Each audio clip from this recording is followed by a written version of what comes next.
So much of what's in the Old Testament is symbolic. And God seems to use some very practical lessons in the Old Testament to give us a picture of our relationship with him now through Jesus Christ. The Ark of the Covenant was vital to the children of Israel.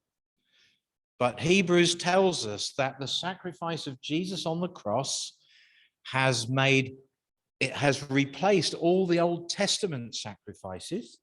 And instead of the high priest needing to go to offer on the Day of Atonement the sacrifice on the altar, every year, Jesus, we're told, died once for all, the just for the unjust, to bring us to God.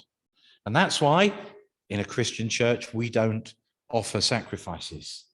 What we do, though, is we have the symbol to remind us that the sacrifice of Jesus was the one that works for us. And if you study the Ark of the Covenant, there is so much imagery and symbolism in it. It was just a box. It was, do you want old money or new money? It was 3 foot 9 inches long. That's 1.15 meters or 115 centimeters. That's probably the easiest way to understand it. So it was about, I'd say about that long. It was 69 centimeters wide and 69 centimeters tall. Wasn't big. It had 2 rings on each side, and then they had specially made poles that were overlaid with gold that stayed in the rings, so that when they wanted to move the tabernacle from one place to another, the priest didn't have to touch the ark. They could come and take the poles, one person on each corner, lift it up and walk with it. But before they did that, they collapsed the tent on top of it. So the ark was never seen by anyone other than the high priest once a year. When it was moved, all they might have seen was enough of the poles that the priest could hold as they carried it. And we could spend a long time talking about the symbolism of why that was so, but I want us to focus on what happens when David seeks to bring it back. Now, the ark was seen as a source of blessing to those who loved God, but it was seen as something very dangerous to those who worshipped other gods. When the Philistines captured the ark, they thought, oh, we've beaten the children of Israel. Our God is stronger than their God. So they decided to put the Ark of the Covenant in the temple of their God, who was called Dagon. And they left the ark there because, what else would you do with the spoils of war? We're going to give that as a tribute to our God who gave us the victory. And when they went in the following morning, the idol that they worshipped, Dagon, had fallen flat on his face on the floor. So they put him back up. And the next day they came in, the idol had not only fallen, but his hands and his head had broken off. And they realized that with the ark, they were dealing with something they didn't understand. And so they shipped the ark off somewhere else and it caused problems there. And they shipped it somewhere else and it caused problems there. And if you're familiar with the story, in one place that the ark went to, all the people ended up with, it says in some translations, tumors. And it seems that they all got a really bad case of piles. And the only thing they could think of, because they had no idea, how can we appease this God that is bringing such disaster to us? And there were also problems with mice because of it, that they made little gold mice and gold hemorrhoids to send back as a means of appeasement, to try and please the God who was bringing this suffering on them. David, when he becomes king, what he wants to do is to bring this, not just a symbol in those days of God's presence, right into the heart of his kingdom. And so we can see here, what does he do? They set the ark of God on a new cart and brought it from the house of Abinadab, which was on the hill. Uzzah and Ahio, sons of Abinadab, were guiding the new cart with the ark of God on it. Ahio was walking in front of it, and that implies that Uzzah was walking beside it or just behind it. And they were celebrating. This would be as good as the coronation parade on Saturday, I promise you that. They were so overjoyed that the ark was coming to be at the heart of the kingdom. And at a certain point on the journey, the oxen stumbled, and it looks as if the ark was going to fall.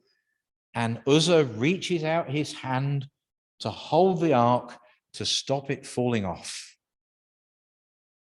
And immediately Uzzah dies. And David is devastated because David seems to have forgotten the rules. Because it says, when it talked about the ark and how it was to be treated and how it was to be carried, it was to be fully covered by the tent, and it was to have these poles, and it was only to be carried by the priests. And when Uzzah touched the ark itself, symbolically, if you like, that was the hand of a sinful man touching something that represented the awesome holiness of God. And one of the commentators points out that actually, if the ark had fallen, let's say it had fallen into the dirt would not have made the ark unholy, but the hand of a sinful man could. And David was absolutely distraught that this happened. But when we look at it, he was doing things with the right intent, but not in the right way. I could take you through the Old Testament scriptures that talk about the rules and how the ark should be moved and so on. But when this happened, David became afraid of the Lord. And for 3 months, the ark stayed where it had stumbled. And what happened is the people where it was were blessed, even though they were not Israelites, they were Gittites. But they were blessed because God was in their midst. And David realized that he needed to carry on to bring the ark to Jerusalem. The thing is, he'd been paralyzed into do-nothingness, thinking, oh, this is too hard for me. I can't do it. But the problem was, David had simply forgotten to seek the Lord.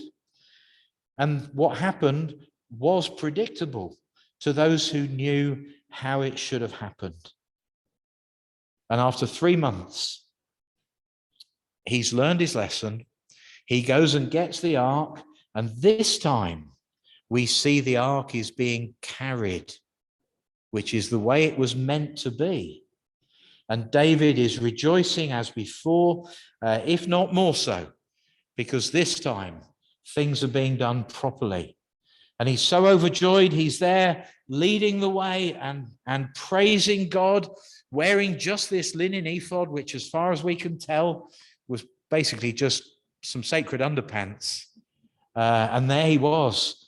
And his wife looks out the window and says, what a picture you made. Interesting story in itself when you look at the relationship of David and Michal. Michal first, it says that Saul learned that his daughter Michal was in love with David. And when you look at the context, all that had happened is David had gone and defeated Goliath. He'd been promised Saul's daughter Merab in marriage, but Saul gave her to somebody else because David didn't feel worthy to be the king's son-in-law. But Michal, she's fallen in love with him. Now, what has she fallen in love with? Does she know him? Has she spent time with him? Oh no, this is the story of Mills and Boon fiction. This is the story of a young girl seeing this great warrior who's defeated this Goliath. And she thinks, oh, that's the man I'd love to marry. But she doesn't know David's heart.